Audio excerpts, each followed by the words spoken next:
m'appelle Ismaël Méziane, je suis auteur de bande dessinée et j'ai fait une bande dessinée qui s'appelle Comment devient-on raciste?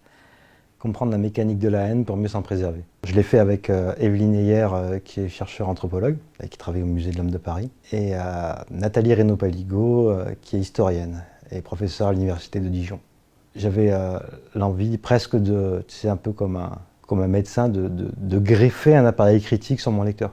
C'était ça mon but, c'était de me dire, dès l'instant où tu as lu mon livre, tu ne peux pas accepter intellectuellement certaines paresses intellectuelles, justement. Moi, le racisme, c'est quand parce que tu es incapable de comprendre ce qui se passe en toi, tu as besoin de trouver un coupable. Et le meilleur moyen de transférer un coupable, de transférer ses angoisses sur un coupable, c'est que celui-ci soit anonyme.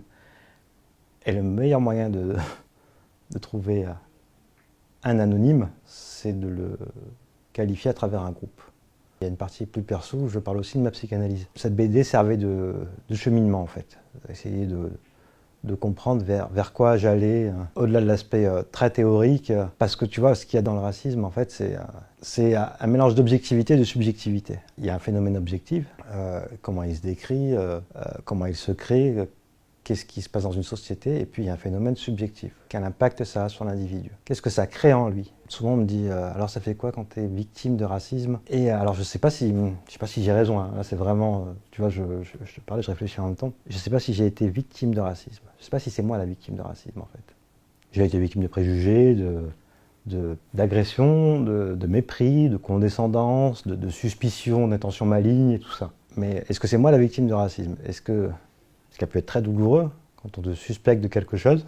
Mais pour moi, le racisme, c'est ce phénomène-là, justement. Transférer ses angoisses et ses peurs sur un objet, un individu-objet.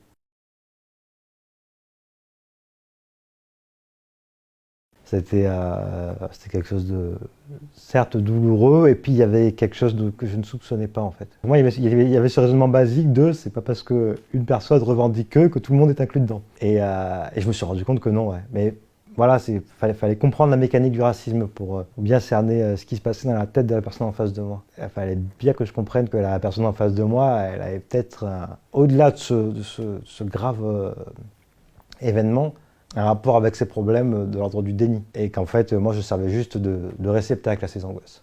Ce qu'on me dit souvent, en fait, et qui me fait vachement plaisir, c'est cette BD m'a fait changer, ouais.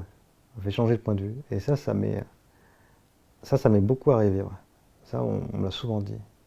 Ah tiens, oui, j'ai eu une bonne grosse remise en question. C'est ça qui me fait le plus plaisir, c'est justement conscientiser quelque chose d'inconscient. Ouais, le truc, c'était pas, pour moi, c'était pas de dire que le racisme c'est bien, c'est mal et qu'il ne faut pas être raciste. Ce que j'aimerais, c'est que l'esprit de mon lecteur n'accepte plus ces paresses intellectuelles, qu'elles viennent de lui ou d'un autre, ou de la télé, ou